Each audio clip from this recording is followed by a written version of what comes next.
Вчера президента Радев доказа, че е рядко исторически неграмотен.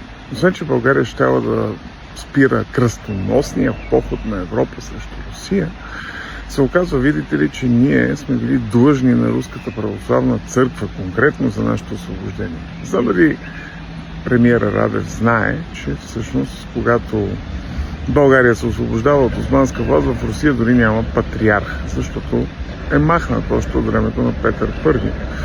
И знае, че всъщност решенията за освобождението на България се взимат от руския император, а не от Руската православна църква. Не знам също така дали знае, че кръстоносни походи срещу православните никога не е имало, защото няма как да има кръстоносен поход насочен срещу християни.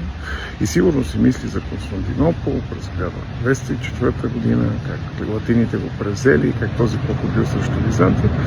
Но този поход никога не е бил срещу Византия. Както и да е, не бива да очакваме прекалено много от историческите познания на нашия премиер. Или пък може би трябвало да очакваме. Би трябва да очакваме, че лидерите на нашата страна познават историята и могат да боравят с нея. За съжаление, техните собствени политически последователи не умеят да боравят с тази история, не я разбират, не я познават и съответно не могат да изискват. Затова, мили българи, не е лошо да почнете да четете повече книги и да се интересувате от миналото.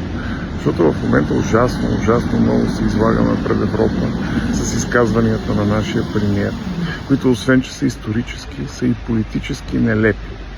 До кога ще търпим? Това е един много интересен въпрос, чийто отговор поне на мен ми е доста тъжен, защото това, което виждам в нашето общество е една пълна апатия.